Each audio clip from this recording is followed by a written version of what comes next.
네, 안녕하십니까. 자, 박승재TV 굿모닝 성공투자의 아침 첫 방송을 진행하는 김명철 본부장입니다.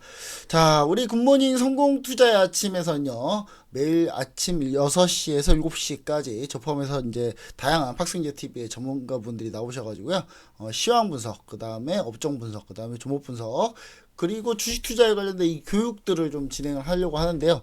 이게 이제 전일 또는 이제 2, 3일 전에 녹화를 하는 거기 때문에 그 녹화 방송을 이제 그 가지고 이제 TV 방송에 방영이 되는 거거든요.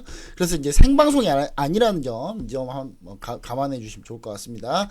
자, 이제 저 김재철 본부장이 첫 스타트를 맡게 됐는데 저는 이번 시간에 이제 국내, 해외, 그 다음에 전체 시황하고 주요 이슈들 그런 거 이제 분석을 좀 해드리려고 하고, 그다음 여기에 이제 국내 주식 투자 교육이나 그다음 해외 주식 교육 이런 부분을 좀 자주 좀 진행하려고 하고 있습니다. 좀 다양하게 여러분들 찾아뵐 예정이니까요. 함께 끝까지 같이 함께 해주시면 좋을 것 같습니다. 뭐 간단하게 뭐 제 소개 한번 해볼게요. 자, 뭐 현재 박스니 TV에서 박스 경제 TV에서 방송을 하고 있는데 뭐 접니다. 이거 좀 예전 거예요. 예전 사진입니다. 예전 사진이어서 많이 사갔죠, 지금. 네, 일단, 저는 이제 예전에 은행에서 근무했었고요. 증권사 지점에서도 근무했었고, 리서치 RA 근무를 좀 했었고요. 그 다음에 뭐 연기금에서 이제 투자연락팀에서 근무를 했습니다. 그리고 현재는 슈어넷 증권사업 본부장 및 법인자금 CIO 현재 맡고 있고요. 사내 이사로 현재 근무 중에 있습니다.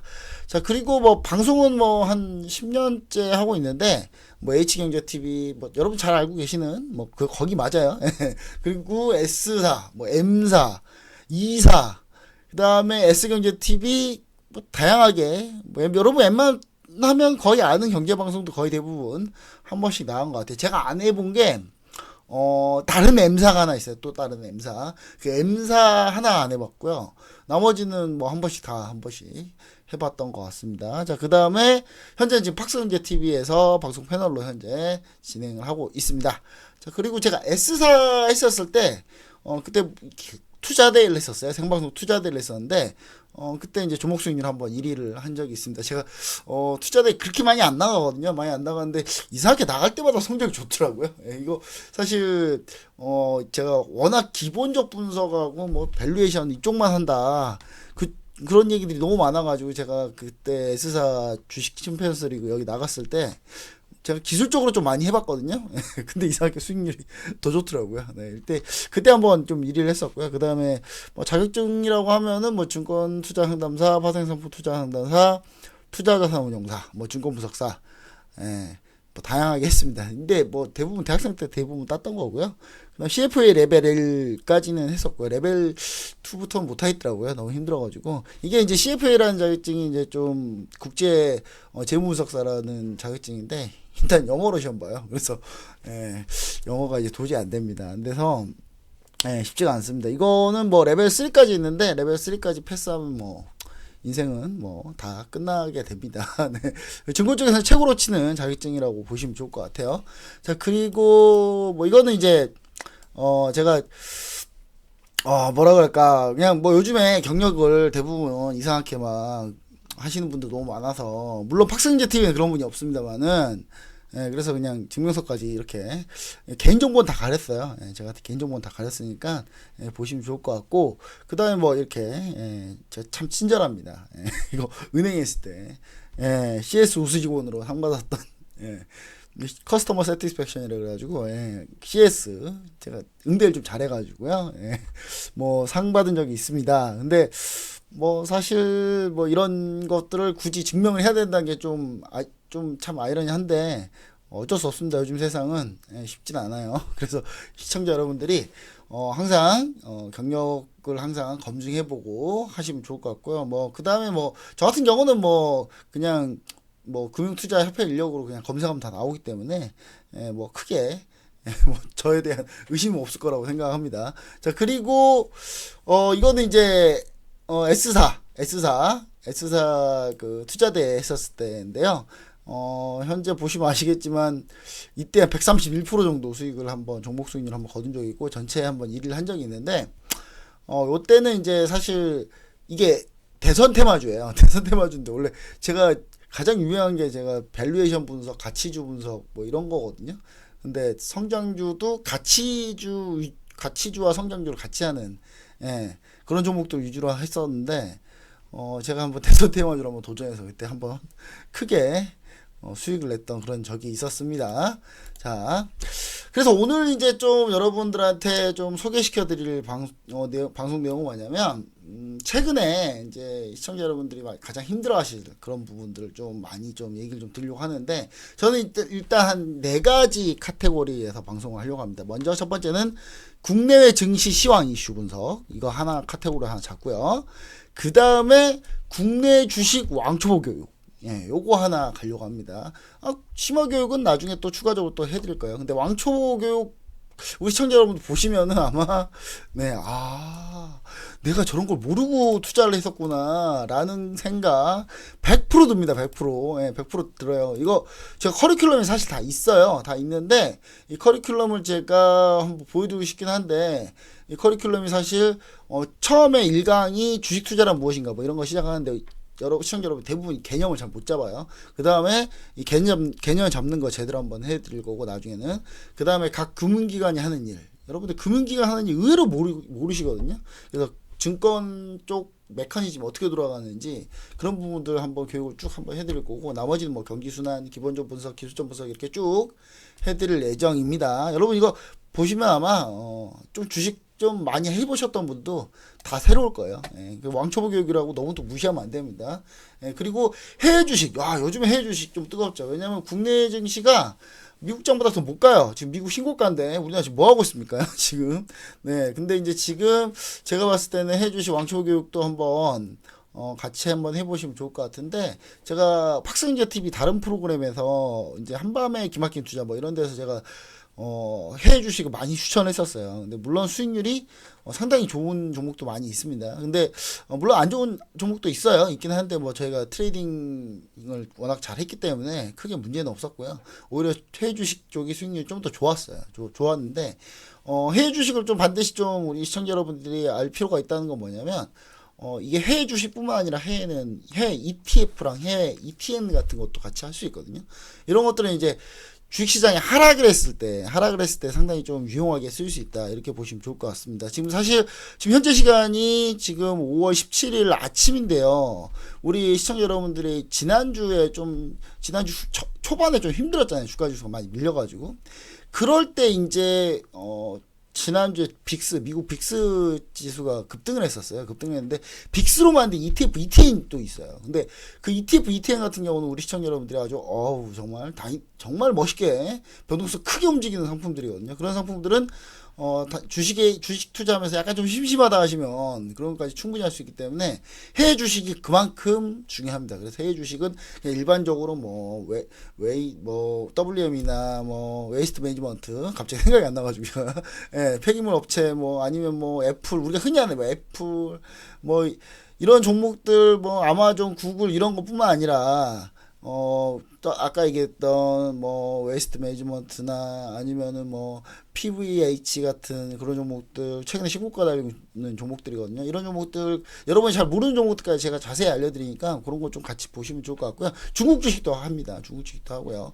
그 다음에 마지막 카테고리, 제가 첫 번째 카테고리 국내 증시 시황 이슈 분석한다는 거 첫 번째 얘기 드렸고, 그 다음에 국내 주식 왕초보 교육, 그 다음에 또 뭐가 있습니까? 해외 주식 왕초보 교육, 이렇게 있고, 마지막 카테고리가 뭐냐면 요거 재밌습니다. AI 주테크라고 제가 이제 시스템으로 저희가 개발한 게 하나 있는데, 이 시스템의 종목들을 리뷰하고 프리뷰하는 그런 영상까지 해가지고 여러분들과 시청자 여러분들과 함께 만나 뵈려고 합니다. 제 계획은 그래요. 계획은 상당히 원대합니다. 우리 시청자 여러분들이 시청을 매일매일 해주시면 제가 힘을 내서 정말 많이 방송을 만들도록 해보도록 하겠습니다. 자, 그럼 이제 여러분들께 오늘 첫 번째, 서두가 많이 길었죠. 많이 길었는데 첫 번째 얘기 드릴 주식교육, 시황교육을 먼저 한번 가도록 할게요. 자, 요즘 글로벌 인플레이션 요걸 왜 갖고 나왔냐면, 사실 지난주, 지금 현재 5월 17일 지금 이제 아침인데 새벽이에요. 일찍 출근했습니다. 자, 근데 문제는 이제 지난주에 이제 마지막에 금요일날 미국장까지 급등하면서 어느 정도 좀 일단락 됐어요. 일단락 되기는. 근데 일단락 될 거라고 제가 주구장창 지난주 박승재 TV에서 계속 떠들었어요. 제가 사실 약간 수도꼭지거든요. 박승재 TV 틀면 나와요. 근데 수도꼭지긴 한데, 문제는 뭐냐면 이때 이제 우리나라 옵션 만기일 이후에 시장이 약간 좀 변할 거다. 그다음에 어느 정도 좀 긍정적으로 갈 거다라고 하겠던 그런 배경, 그다음에 그 배경뿐만 아니라 큰 뷰를 한번 여러분 시청자 여러분들 갖고 좀 가시면 좋을 것 같다라는 의견으로 제가 지금 얘기를 좀 드리고 있습니다. 우리 시청자 여러분들, 자, 오늘 이 내용 이해 안 되시면요, 그래도 안 되신다고 하시는 분들은 여기 밑에 이제 하단에 자막이 나갈 거예요. 하단에 노란통 메신저 오픈 채팅방을 통해서 들어오시면 됩니다. 오픈 채팅방 검색을 해서 들어오시는데, 만약에 좀 검색이 귀찮다 하시는 분, 여기 하단에 QR코드도 있거든요. 그 QR코드 사진으로 찰칵 찍고 들어오시면은 저희가 이 내용에 대해서 좀 더 자세히, 그 다음 질문 같은 거 해주시면 저희가 좀 더 자세히 좀 답변 좀 해드리도록 하겠습니다. 오늘 시간 제약이 좀 있으니까 빠르게 한번 진행 한번 해보도록 할게요. 자, 이제 지난주까지 해가지고 시장이 좀 그래도 긍정적으로 마지막에 끝났어요. 끝났는데 그 끝났던 이유들을 좀 얘기를 해보면, 사실 경제라는 게 원래 안 좋을 때, 한참 안 좋은 상황에서 다시 올라가고 있을 때, 그때 이렇게 회복하는 국면이잖아요. 보통 이제 2008년 글로벌 금융위기 때는 그냥 이랬어요. 예.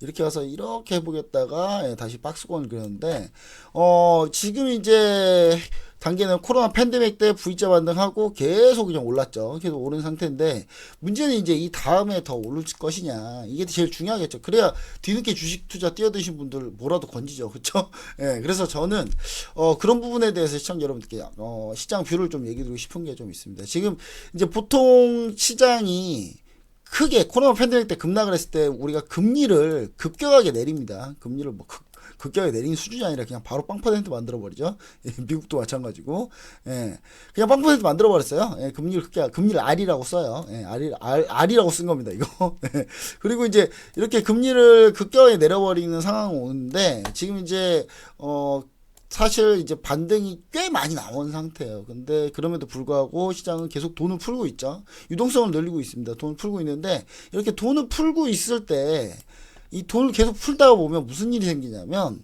일단 기본적으로 미국이 미 연준에서 가장 포커스로 보고 있는 거는 고용이 올라가느냐, 이게 제일 중요해요. 고용이 올라가면 그럼 이 다음 뭐냐? 고용이 올라가면 이 다음 뭡니까? 그 다음은 소득이 올라가느냐. 보통 이 다음은 소득을 보거든요. 그 다음에 이제 뭘 보느냐. 이제 그 다음이 바로 소비를 봅니다. 소비를 보고 마지막이 뭐냐. 마지막에 바로 물가거든요. 예, 이런 순으로 올라가기 때문에 지금 현재 고용은 현재 회복률 좀 이따 제가 얘기 드릴 건데, 고용 회복률 완전히 되지 않았는데 지금 현재 물가가 먼저 오르는 상태예요. 그래서 물가가 먼저 오르는 상태이기 때문에 물가 오르면 당연히 금리 올려야 되는 상황이거든요. 왜냐면 물가가 이렇게 계속 물가가 오른다는 경기가 과열되고 있다는 얘기인데, 이 과열되고 있다. 물론 지금은 워낙에 수요가 뛰어나서 지금 금리가 오르는 건 아니거든요. 예, 물가가 오르는 게 아니라 그냥 원자재 쪽에서 가격 이슈, 그다음 공급 이슈가 있기 때문에 오르는 거긴 한데, 그럼에도 불구하고 현재 지금 계속 올라가고 있습니다. 그래서 이 상황을 우리가 어떻게 바라봐야 되느냐에 대한 그런 관점을 좀 얘기를 좀 드리려고 해요. 자, 그래서 이제 이럴 경우는 이제 사실 유동성을 줄여야 되겠죠. 유동성을 줄이는 걸 보통 테이퍼링이라고 합니다. 테이퍼링 하는데, 이건 미 연준 채권 매입을 줄이는 걸 얘기해요. 테이퍼링이라고 하는데, 이 테이퍼링을 진행하고 그 다음 단계가 이제 금리를 올리는 거거든요. 근데 아직 테이퍼링도 진행 안 했으니까 금리를 올리는 건 약간 시기상조겠죠, 당연히. 근데 이제 중에 테이퍼링 들어가면 주식시장은 먼저 반응하니까, 이런 것들 먼저 반응을 하면서 먼저 주식시장 경기를 일으켜서 밀렸던 거거든요.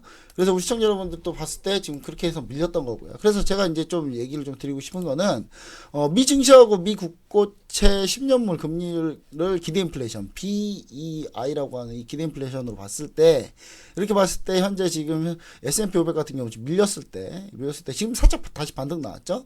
그리고 미국 이제 기대 인플레이션 10년치죠. 보시면 쭉 올라와 있고요. 미국채 10년물 금리를 보면은 한번 크게 피크 찍었다가 살짝 다시 지금 조정받고 있는 그런 구간에 현재 와 있습니다.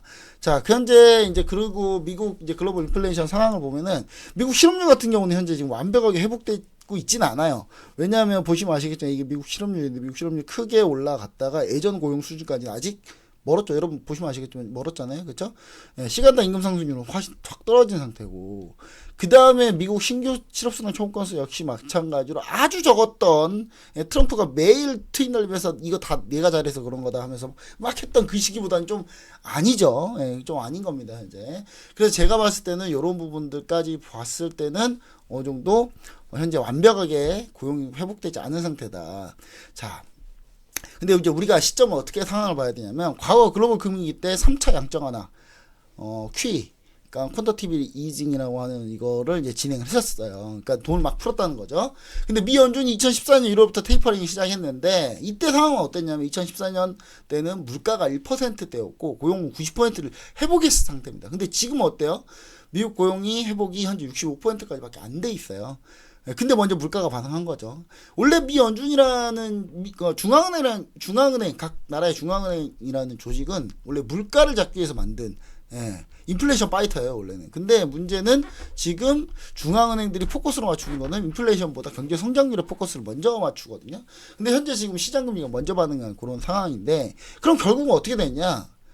이게 올라오지 않으면 물가 혼자 못 치고 갑니다. 결론은.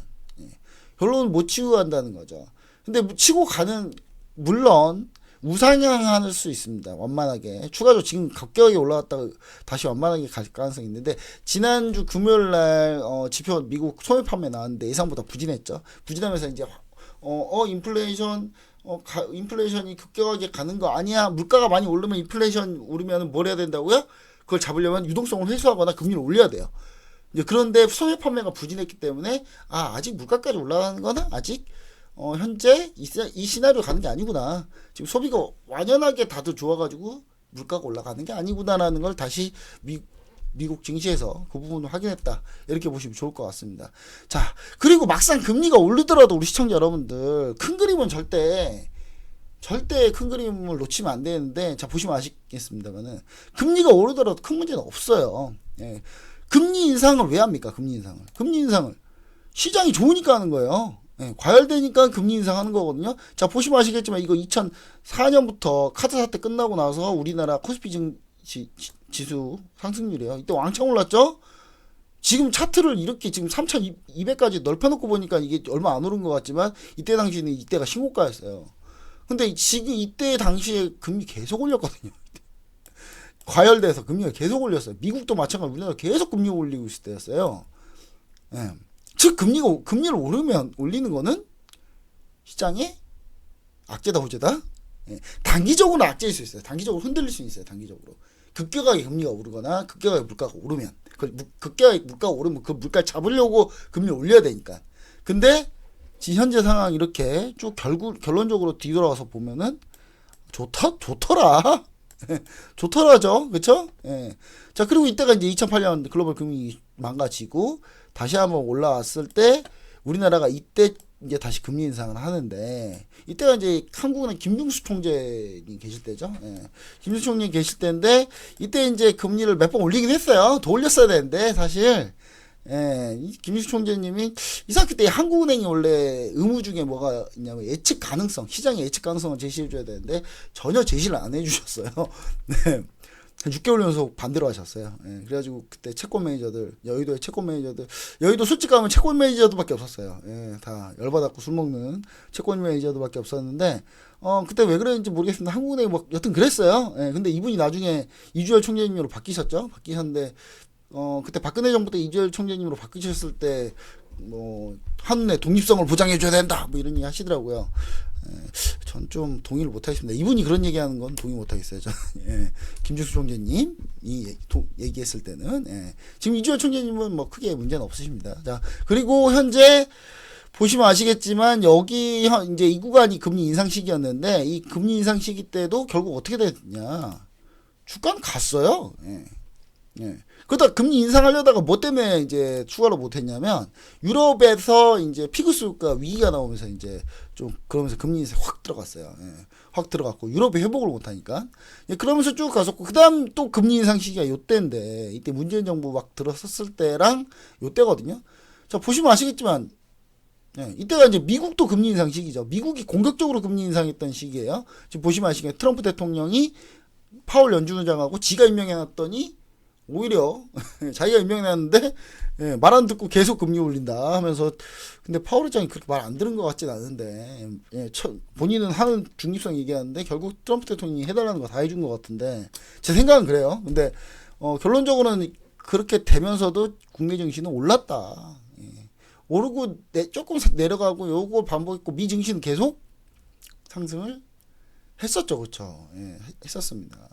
자, 그런데 이제 지금 상황은 약간 좀 다를 수 있어요. 왜냐하면 금리를 내리는 코로나 팬데믹 때 금리를 대규모로 낮췄죠. 예, 쭉 낮췄잖아요. 예, 금리를 대규모, 화살표가 안 그려지네. 예, 쭉 낮췄어요. 예, 금리를 쭉 낮추니까, 그리고 나서 이제 금리 그 빵프로 만들어놨잖아요. 빵프로. 심지어 마이너스 금리, 예, 유럽은 그 전에 마이너스 금리였죠. 예, 그러면서 이제, 이렇게 쭉 지수는 올라갔는데, 현재 유동성을 풀어서. 그 다음이 문제라는 거죠, 결론은. 결론은 그 다음이 문제인데 그럼 그 다음은 어떻게 가야 되느냐에 대한 문제가 있는 겁니다. 그래서 저는 이제 시청자 여러분들께 어떻게 보고 계시면 좋겠냐. 금리가 현재 제로 금리 수준이고 그 다음에 양적 완화 현재 진행하고 있는 그런 상황이고 경기 부양책으로 돈 풀고 있는 상황에서 지수가 폭 나간다? 역사상 거의 그런 적이 없습니다. 결론적으로 현재 과거 역사가 얘기해주고 있어요. 이렇게 금리가 오를 때 오히려 지수는 순간적으로 내려갈 수 있지만 추세적으로는 우상향한다 라는 걸 보여주고 있습니다. 그래서 시청자 여러분들은 절대로 금리 올라서 경제가 뒤로 꼬꾸라지는 일은 없습니다. 예. 올해 물론 디플레이션이 강해져서 문제 생긴 적이 있어도 인플레이션이 엄청나게 강해지면 결국은 카드를 꺼낼 수밖에 없는데 양적 하나 먼저 꺼내고 그 뒤에 단계를 준비하겠죠. 금리 인상 시그널 조금씩 주면서. 근데 이번 5월에 특히 왜 이런 일이 일어났었느냐? 5월에 뭐가 없습니까? FOMC 회의가 없어요. 미 연준의 FOMC 회의가 없습니다. FOMC 회의가 없기 때문에 이 의사록이 이번 주에 나오죠. 의사록이 이번 주 수요일 날 나올 거예요. 이번 주 수요일이면은 현재 한 5월 19일 날 나올 거거든요. 미연준 의사록이 지난달 했던 거 이제 의사록이 나오는데 그렇기 때문에 이게 이제 공백기예요. 예, FOMC 의견, 미연준의 의견이 공백기이기 때문에 물론 공백기는 아닐 수도 있습니다. 왜냐면 미연준 위원들은 여러 군데 가서 다 얘기를 하고 다니니까 인터뷰하고 다니니까 이제 근데 거기서 의외로 좀 뭐라고 보시면 좋을 것 같냐면 약간 매파적인 의견들이 더 많이 나올 가능성도 있지만 그럼에도 불구하고 제가 봤을 때는 상당히 지수에는 크게 문제가 없다라는 점을 좀 얘기를 좀 드리고 싶어요. 만약에 이걸로 조금씩 올라간다. 다만 시장의 양상은 바뀐다는 거죠. 시장의 양상은 바뀐다. 우리 시청자 여러분들이 이 부분을 좀 잘 참고해 보시면 좋을 것 같고요. 시장의 양상이 그러면 어떻게 바뀌느냐? 자, 바뀔 때 어떻게 바뀌겠습니까? 그동안 아주 강했던 업종들보다는 성장주보다는 가치주, 실적주가 지금 가는 이유가 바로 그런 것 때문에 그래요. 자, 그리고 예를 들어서 원자재 관련주인 철강, 화학 이쪽. 화학은 이제 정제 마진 스프레드 벌어지면 수익이 더 많이 나니까 화학 쪽 괜찮을 거고, 그다음 철강 쪽 글로벌 현재 원자재 가격 상승, 그다음 판가로 전이. 그러니까 기업이 손해나고 팔진 않겠죠. 근데 뭐든지 이 마진 산업, 요만큼 이 먹는 마진 산업은 원가가 이만큼 오르면 이만큼 가격이 오른 게 아니라 이만큼 오르면 가격을 조금 더 올려요. 예, 잘 모르니까 사람들이. 예, 여기다 살짝 더 붙이거든요. 예, 그러면 당연히 수익이 좀 더 납니다. 예, 그래서 요즘 그런 것도 있고 철강은 특히 이제 중국에서 생산량 감소하면서 중국이 좀 사람답게 살아보자. 그동안 매연과 쓰레기에 넘쳐나는 세상에 살고 있다가 이제 좀 사람답게 살아보자. 이게 말뿐인지 뭔지 모르겠지만 하여튼 철강 쪽에서 어떻게든 좀 해보겠다고 이런 거 많이 하고 있으면서 지금 약간 철강 가격이 올라간 부분 이런 부분까지 감안하면 원자재 쪽 강하다. 그 다음에 요게 이제 제일 중요한데 달러 인덱스가 좀 중요한 것 같아요. 달러 인덱스가 왜 중요하냐? 자, 달러가 어떻게 움직이냐에 따라서 앞으로 좀 이쪽 인플레이션 방향이 좀 바뀔 수가 있거든요. 그래서 우리 시청자 여러분들이 자, 한번 달러 인덱스 차트를 한번 봐보도록 할게요. 자, 이게 이제 달러 인덱스 차트인데요. 달러 인덱스 차트 같은 경우는 현재 지금 이게 주봉입니다. 주봉이에요. 주봉인데 지금 보시면 아시겠지만 계속 깨고 저점 밑으로 내려가고 있어요. 이게 돈이 달러가 너무 많이 풀려가지고 이 달러 풀린 것 때문에 이제 사실 좀 그런 부분 때문에 현재 밀렸던 거고요. 이렇게 밀린 상황에서 그럼 이제 어떻게 갈 것이냐가 중요하죠. 지금 보시면 아시겠지만 지금 달러 같은 경우는 지금 저점을 좀 다지고 있어요. 다지고 있는 게 금리가 올라가면 여러분 이걸 생각해 보셔야 돼요. 금리가 올라가잖아요. 금리가 올라가면 자동적으로 해당 금리가 오른다. 시중금리가 오른 것도 오른 거니까 해당 그 나라 해당 통화 가치는 상승합니다. 뭐든지 많아지면 가치가 떨어지고 뭐든지 적어지면 가치가 올라가잖아요. 금리가 오르면 은행이 예금 하려고 그럴 거고 대출 안 받으려고 할 거고 그럼 시장에 풀려있던 돈이 작아지겠죠. 작아지게 되면 어떻게 됩니까? 적어지면 통화 가치는 올라가는 거죠. 통화 가치 올라가는 겁니다. 통화 가치 올라가는 그 부분 우리가 시청자 여러분들 그렇게 따지면은 달러는 반등할 가능성은 있다. 자, 지금 달러가 밀려서 원자재가가 오른다는 부분을 반드시 염두에 하셔야 돼요. 그 부분도 염두하셔야 되는 게 달러가 밀려서 원자재 가격도 반등을 하고 있다. 왜냐하면 달러 표시 자산이니까 전부 다 그렇게 보시면 좋을 것 같다. 그럼 달러 인덱스 차트를 한번 봤고요. 자, 아까 달러 인덱스 차트 봤고 그 다음에 이제 우리가 그럼 뭘 알아야 되겠습니까? 자, 인플레이션 이후에 이제 그러면 시장은 뭐 어떻게 바뀌느냐, 시장 바뀌는 종목들 어떤 거를 하는 게 유리할 것이냐 이런 부분은 우리가 또 알아야 되겠죠. 그래서 이제 제가 밀접한 업종 위주로 한번 이렇게 정리를 한번 해봤는데, 자, 기대 인플레이션과 밀접한 업종 포트폴리오 전환이 필요하다. 이렇게 좀 얘기를 좀 드리고 싶습니다. 그동안 성장주에 너무 갇혀있던 분들은 이쪽에 좀 포트를 좀 옮겨보시는 게 좋을 것 같다. 정확한 종목을 그럼 뭡니까? 종목으로 얘기해주세요. 여기서 다 못해요. 지금 시간 3분 남았거든요. 3분 내로 다 해야 되는데 이거 다 못합니다. 그럼 어떻게 됩니까? 우리 시청자 여러분들이 노란톡 메신저 오픈 채팅방 들어오셔야 됩니다. 오픈 채팅방 들어오셔야 되는데 여기 하단에 안내가 나갈 겁니다. 하단에 안내 나가면은 그 안내 나가는 거 뭐 검색하셔서 오픈 채팅방 검색을 통해서 껴도 되고요. 두 번째는 뭐 그냥 귀찮다 하시면 여기 밑에 있는 QR코드 사진으로 착각 찍어갖고 들어오시면은 종목들 뭐뭐 있는지 얘기 드릴게요. 이미 대부분 종목들 많이 들어와 있어요. 저희가 지금 제가 팍스기 TV 오늘 첫 방송하는 게 아니라 한 2년 전부터 계속 하고 있었어요. 그래서 종목들 아마 팍스기 TV 애청자분들은 대부분 아실 거예요. 뭐 어떤 종목들 하고 있는지. 최근에 제가 뭐 하겠습니까? 휠라홀딩스. 자, 미국 소비 수혜주 봐야 된다. 사람들 돈 많으니까 이제 막 소비하기 시작한다. 코로나 끝나면 이제 소비하기 시작한다. 아직 안 끝났지만 미리 움직여요. 사람들은 다. 휠라홀딩스 지금 현재 실적 지난주 금요일날 실적 발표했는데 원래 1,000억 예상했죠. 분기 실적. 1,000억 원 영업이익 1,000억 원 예상인데 1,800억 나왔습니다. 1,800억. 무려 80%. 어닝 서프라이즈. 자, 휠라홀딩스 왜 강조했는지 아시겠죠? 자, 그리고 제가 또 얘기 들었던 거, 지누스 얘기 드렸잖아요. 지누스 미국 소비 수혜주, 미국 아마존에서 매트리스 품목 전체 1위입니다. 이 회사가. 근데 이 지누스 같은 경우는 새로 공장 증설을 하고 있는데 어디다 공장 증설을 하고 있습니까? 미국에다가 공장 증설을 하고 있어요. 그래서 제가 지누스 같은 경우도 실적 개선에서 빠를 수 있다 하면서 얘기 드렸는데 지누스 지난주 바로 급등했죠. 12% 급등했어요. 이거 다 TV방송에서 했던 얘기예요.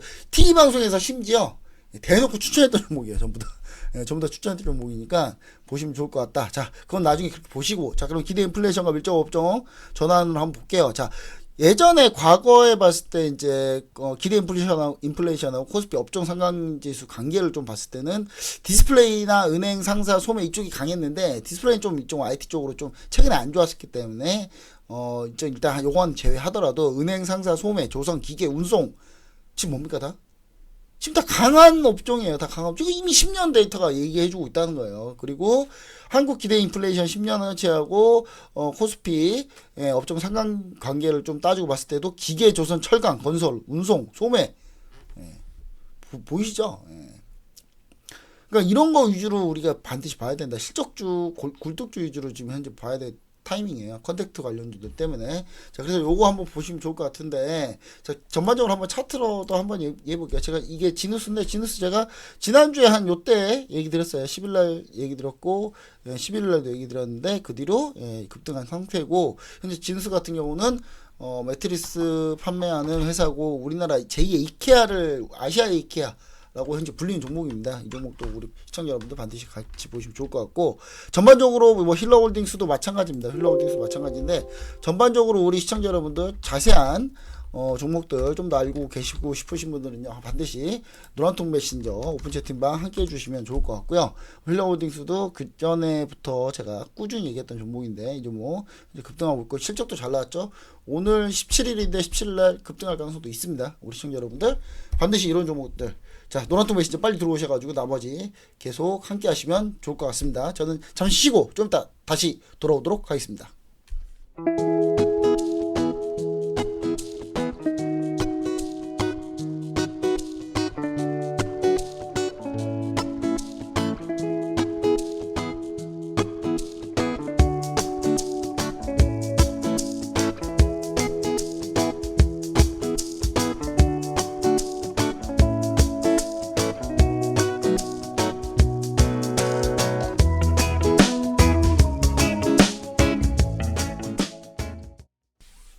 자 다시 돌아왔습니다. 자 오늘은 또 이제 또 다른 또 시황 이슈와 또 하나 하려고 하는데요.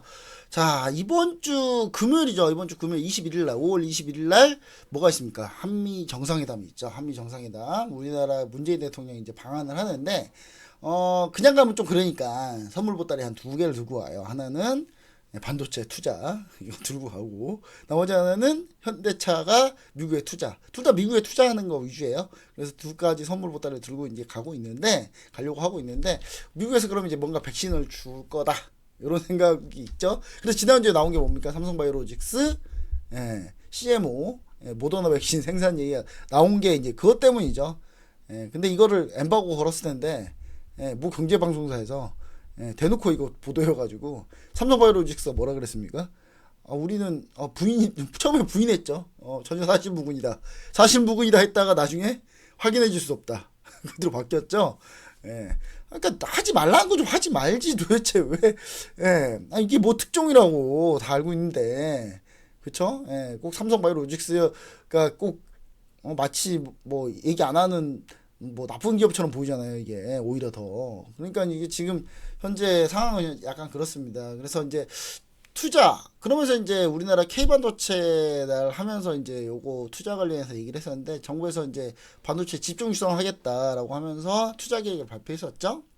요게 이제 화답하듯 정부가 대규모 투자 계획 발표했는데, 화답하듯이 삼성전자 포함해서 SK하이닉스 빅2가 이제 대규모 신규 투자를 발표를 했습니다. 전체적으로 금액을 들어보면 어마어마한데, 이게 171조라는 얘기만 들으면 어마어마하잖아요. 문제는. 근데 문제는 뭐냐면 원래 133조 투자하기로 했었는데 여기에다가 38조 원을 추가했어요. 그 정도 수준. 그 다음에 SK하이닉스도 마찬가지야. SK하이닉스도 보면 막 2030년까지 2000 총주공장에 110조 원 투자하겠다. 원래 투자하는 게 있어요. 그 금액에 약간 추가된 거. 이렇게 보시면 돼요. 기존 계획에서 약간 상향된 거예요. 그렇게 보시면 좋을 것 같아요. 먼저 삼성전자를 먼저 보고 갈게요. 삼성전자. 지금 SK하이닉스 내용은 좀 있는데 삼성전자 내용을 좀 보고 가자면 간단합니다. 삼성전자 내용. 자, 삼성전자 같은 경우는 이제 하반기 2022년에 완공될 이제 평택 3라인이 있어요. 평택 3라인에 EUV 기술이 적용됐거든요. 현재 미국 그 오스틴 팹에 있는 게 EUV 기술이 적용되어 있는 게 있고, 그 다음에 평택 3라인에 EUV 기술이 적용된 게 있는데, 이게 익스트림 울트라 바이올렛이라는 거거든요. 그러니까 미세 공정이라고 보시면 돼요. 미세 공정에 쓰일 수 있는 거거든요. 자, 근데 이게 이제 14나노 디램하고 5나노 로직 반도체 빅메모리 반도체 제품 양산에 관련된 투자가 될 가능성이 좀 있다. 이렇게 좀 보고 있고요. 그 다음에 이제 삼성전자 같은 경우는 요 발표를 좀 한 뒤로 바로 5월 13일 날 어떻게 됐었냐면 필라델피아 반도체 지수 바로 좀 올라왔거든요. 다시 추가적으로 더 투자한다고 하니까. 그리고 이제 요거 관련했던 뭐 관련사들 반도체 삼성전자가 반도체 완제품을 만들지만, 이 삼성전자의 완제품 만들기 위해서 부품 장비 소재를 납품을 하는 회사들이 전 세계적으로 엄청나게 많습니다. 우리나라에서도 엄청 많고요. 뭐 그래서 이제 그날 이제 13일날 바로 램리서치, ASML 뭐 그다음 이런 회사들이 다 전부 다 이제 같이 급등을 먼저 했었는데, 그러면서 삼성전자가 계속 주가 주구장창 망가지고 있다가 반등 나왔었는데, 결론적으로는 어떻게 보고 있느냐. 지금 현재 원래 예전에 이제 삼성전자 반도체 투자다. 그러면 이제 주로 어떤 종목들이 많이 올랐었냐면 삼성전자가 일단 반등은 둘째 치고 반도체 소재 부품 장비들이 올랐는데 특히 최근에 이제 삼성전자가 비메모리 반도체에 엄청나게 집중을 하고 있다 보니까 이제 미국 오스틴 팹이 상당히 좀 많이 떠올랐었어요. 그게 뭐냐면 미국 현지 바이든 대통령의 주요 정책 입장은 미국 내 공장이 있는 회사들 위주로 가겠다. 거기에다도 자기도 투자하겠다라는 게 이제 주요 컨셉이거든요. 그러면 이제 삼성전자가 미국 오스틴에 공장이 있기 때문에 이쪽 공장이 있으면서 이쪽에서 소지부품 장비를 납품하는 쪽들이 좀 수혜를 보지 않겠냐 컨셉이었어요 좀. 근데 저는 이제 이번 컨셉은 평택 3라인도 좀 들어가 있기 때문에 꼭 그렇진 않다. 꼭 그렇진 않다라고 보는 게 맞다. 제가 약간 그렇게 보고 있거든요. 그래서 저는 전체적인 반도체 소재부품 장비들이 괜찮을 가능성이 아주 높다. 이런 얘기를 좀 드리고 있습니다. 그동안 너무 안 갔어요. 네, 그동안 너무 안 갔거든요. 한번 종목들 한번 볼게요. 원래 삼성전자가 먼저 차트를 볼게요. 자, 삼성전자가 그동안 못 갔던 이유는 왜 못 갔습니까? 외국인이 주구장창 팔아대서 못 갔죠. 그죠? 거기 기관은 살짝 손 얹어서 팔았고, 기관은 손만 거둘 뿐 해서 밀렸었죠. 밀렸는데, 사실, 14일날 한번 반등 나오긴 했습니다. 반등 나오긴 했는데, 이게 추세적 반등이냐? 저는 사실 이 정도면 저가 잡았다고 생각합니다. 저가 잡았다고 생각하는 이유가 뭐냐면, 삼성전자가 기본적으로 원래 우리나라 이제 성장주들이 반도체가 성장주라고 미국은 기술주가 현재 급락을 했잖아요. 미국 기술주는 대부분 뭡니까? 반도체 제조 쪽이 아니에요. 대부분이 언택트 이쪽 분야거든요. 근데 미국 기술주는 다 테크 기업들 위주로는 다 그쪽인데 우리나라는 반도체 제조업 쪽이에요. 근데 사실 삼성전자가 고평가입니까? 이거 엄청난 저평가예요, 사실은. 이게 우리나라에 있으니까 삼성전자가 이 정도 시총밖에 평가 못 받지. 우리나라 시총 코스피에서 우리나라 국내 주식시장에서 엄청난 비중을 차지하고 있기 때문에 사실 지수 자체가 하락할 때 삼성전자를 바스켓 매도를 안 때릴 수가 없어요. 무조건 바스켓 매도를 때릴 수밖에 없습니다. 보통 펀드들 10에서 20% 무조건 들어가 있어요, 삼성전자. 왜냐하면 코스피 전체 주식 비중이 코스피 전체에서 삼성전자가 차지하고 있는 비중이 한 23, 4% 정도 되거든요. 그래서 펀드를 구성을 할 때 기본 벤치마크 맞추고 가야 되니까 무조건 23, 4% 무조건 삼성전자 넣어야 돼요. 그냥 넣어야 되는데 코스피 지수 떨어지면 삼성전자 그냥 팔아야죠. 그러면 바스켓으로 팔아야 돼요. 어쩔 수 없어요. 그냥 전체 펀드 벤치마크 지수 맞추려면 이게 뭔 말인지 잘 모르시는 분들이 있어요.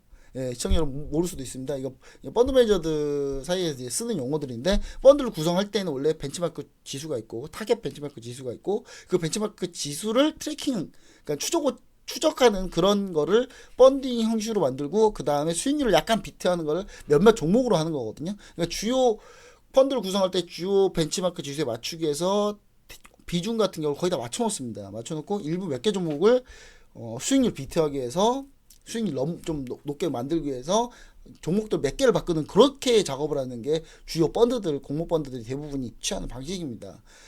그래서 그 부분들, 공모펀드들 자금들 같은 경우는 삼성전자 지수가 떨어지면 삼성전자를 매도할 수밖에 없어요. 그렇게 볼 수밖에 없다. 이렇게 좀 보셔야 됩니다. 자, 그래서 삼성전자 같은 경우는 저는 여기서 이제 저점 어느 정도 잡았다라고 생각하고요. 사실 여기서 조금 더 밀릴 수 있습니다. 더 밀리면 감사합니다. 땡큐 매수. 감사합니다. 땡큐 매수죠. 자, 원래 TSMC 지난번 실적 나와서 아시겠지만 실적 별로 안 좋았죠. 근데 원래 2분기 안 좋아요. 1, 2분기 원래 비수기입니다. 원래 비수기고 다만 전체 매출액 비메모리 쪽 들어가 있는 거 전체로 봤을 때는 3, 4분기가 더 좋을 가능성이 상당히 높습니다. 상당히 높기 때문에 우린 그쪽을 좀 포커스를 맞추자. 저는 약간 이렇게 좀 보고 있습니다. 자, 그러면 삼성전자 쪽 괜찮다고 하고요. 근데 사실 대형주보다는 저는 사실 지금 오늘 결론은 뭐냐면 중소형 소재 부품 장비 쪽 보자고 지금 얘기 드리는 거예요, 사실은. 자, 그 다음에 이제 SK 하이닉스 보도록 할게요. 자, 요 종목들이나 요 내용 전체적으로 자세한 거, 나 이해 안 된다 하시는 분들, 노란통 메신저, 오픈 채팅방 들어오시는 거 잊지 마시고요. 오픈 채팅방 한테 들어오시다. 이거 오픈 채팅방 검색하기 귀찮다 하시는 분들은 그냥 사진기 꺼내고 QR코드 이쪽에 있죠? QR코드 이렇게 살짝 찍어서 들어오시면 됩니다. 자, 그 다음 이제, SK 하이닉스를 좀 볼게요. 이 SK 하이닉스 투자 내용이 약간 좀 새로웠습니다. 저한테는 좀. 원래 SK 하이닉스가 원래는 이제 사실 비메모리 거의 포기했다 이렇게 보고 있었거든요. 근데 SK 하이닉스 투자 내용을 보면은 오히려 파운드리, 비메모리 파운드리를 강화하겠다라고 해요. 예. 그러면서 이제 얘기 나온 게 8인치 웨이퍼를 얘기 나왔는데 이 8인치 웨이퍼는 주 수급이 뭐냐면 차량용 반도체거든요. 예. 제가 지난번에 이제 그 너튜브나 그 다음에 노란톡 TV, 노란 TV 있잖아요. 노란 TV에 제가 올려드렸던 거, 예, 제가 올려드렸던 내용 보시면 차량용 반도체 내용 얘기 드렸잖아요. 예, 그 차량용 반도체가 대부분이 사실 차량용 반도체 전체 90%, 85에서 90%는 다 비메모리 반도체입니다. 비메모리. 예, 메모리, 반도체 중에 두 가지가 있죠. 메모리 반도체, 비메모리 반도체. 이거 얘기하면 한두 끝도 없어요. 예, 예, 오늘 이거 반도체 업종 교육 하는 날은 아니니까 제가 나중에 날 잡아서 업종 교육 해드릴게요. 예, 공정 제가 한 50단계까지 나눠가지고 한번 제가 얘기 한번 해드릴게요. 반도체 어떻게 만드는지. 자, 요거 이제 8인치 웨이퍼면 근데 8인치 웨이퍼는 뭐냐? 차량용이에요. 예, 차량용. 그 다음에 이거 같은 경우 비메모리 쪽이 대부분이겠죠? 차량용이니까. 그러면 이쪽은 SK 하이닉스는 최근에 차량용 반도체 공급 부족에 대한 시설 투자일 가능성도 있다. 이렇게 좀 보시면 좋을 것 같습니다. 예, 그리고 예, 또 한번 볼게요. 자, 그 다음. 자, 지금부터 이제 삼성전자 SK 하이닉스 모아가는 전략을 보시면 좋을 것 같다. 반도체 빅사이클은 이제 좀 시작됐다고 보시면 좋을 것 같은데, 지금 현재 증설 반영 후에 반등 가능성이 있다라고 제가 얘기 드렸던 이유는 뭐냐면 지금 현재 라인을 증설하고 신규 투자 들어가기 이후에 반등 가능성이 있는데 완연한 반등세는요. 그럼 한 3분기, 2분기 후반부터 3분기부터로 보고 있거든요. 근데 이제 저는 여기에서 몇 가지 컨셉을 좀 보자고 하는 건 뭐냐면 삼성전자, SK하이닉스 물론 상당히 많이 밀려서 매력적인 가격대에 들어오기 시작했습니다만은 사실은 전 소부장 관련주들이 올해 좀 더 낫다. 예, 탑픽은 이렇게 써놨는데 대형주 탑픽이라는 얘기고요. 그 다음에 이제 관련주로는 유진테크, 원익 IPS 다 뭡니까? 예, 장비주죠. 예, 솔브레인, 소재 관련주로 한솔케미칼 뭐 이런 종목도 있어요. 하나머티리얼즈. 예, 그 다음에 저는 DB하이텍을 좀 보고 있습니다. 우리 시청자 여러분들, 이 종목 나가는 거예요, 거의. 종목 거의 나가는 겁니다. 자, DB하이텍을 좀 얘기 드리면, DB하이텍이 무슨 회사냐면, 파운드리 하고 있는 회사예요, 파운드리. 파운드리 하고 있는 회사인데, DB하이텍 같은 경우는 무슨 얘기가 지금 나오고 있냐면, SK 하이닉스가 파운드리를 늘리려고 하고 있는데, 이게 SK 하이닉스가 과연 이거 하겠냐? 못할 수 있다. 왜 못할 수 있느냐? SK하이닉스 이거 신규 투자 많이 해야 되거든요. SK 힘들 수도 있어요. 그럼 어떻게 해야 되느냐? SK가 원래 잘하는 게 뭡니까? SK가 잘하는 거 뭡니까? M&A. 하이닉스도 원래 SK 거 아니고 옛날 LG 거잖아. LG 반도체 옛날에. LG 반도체인데 IMF 때 국가에서 야 너 그냥 중복 투자 너무 많이 하지 말고 일로 내놔. 다시 뱉어. 그래서 LG에서 그렇게 안 뱉으려고 별의별 짓 다 했는데 결국은 뱉었잖아요. 뱉어가지고 나중에 간 게 잠깐 현대품에 갔다가 잠깐 간 게 뭡니까 이게 지금 하이닉스예요. 하이닉스가 산업은행이 갖고 있다가 채권단이 출자 전환해가지고 산업은행이 대주주로 들어가서 산업은행이 갖고 있다가 이거 SK에 매각한 거죠. SK는 M&A 산 겁니다. 그러면 굳이 파운드리 진행하는 것보다 DB하이텍 인수하는 게 더 빠를 수도 있어요. 예. 그렇잖아요. 예. DB하이텍을 인수하는 게 오히려 더 빠를 수 있다. 저는 이 얘기를 좀 드리고 싶습니다. 근데 DB에서 이걸 매각하진 않을 것 같은데 모르죠. 예, 금액 세게 주면 또 모릅니다. 근데 파운드리 쪽을 현재 8인치 파운드리는 또 DB하이텍이거든요. 그리고 현재 DB하이텍은 그래 SK 안 사도 상관없어요. 상관없는 게 현재 DB하이텍 수주잔고 보면은 점점 늘어나고 있어요. 오히려 지금 2021년 말까지 거의 풀가동 때려야 지금 수주 받은 거 다 생산할까 말까. 예. 그럼 DB하이텍이 좀 낫지 않을까? 그럼 DB하이텍 주가를 한번 볼게요. DB하이텍이 또 거의 못 올랐어요. 또 비메모리 반도체 한참 이슈 뜰 때 엄청나게 올랐다가 지금 다시 제자리. 예. 지금 많이 올랐다가 많이 반납했죠. 근데 저점을 다지고 있는 지금 현재 박스권으로 현재 다지고 있는 상황입니다. 다지고 있는 상황이기 때문에 저는 이 DB하이텍 같은 경우가 상당히 좀 SK하이닉스가 많이 인수한다고 덤비면 당연히 주가 달리겠죠. 예. 근데 안 덤벼도 사실상 상당히 좀 괜찮다. 예, 이렇게 보시면 좋을 것 같습니다.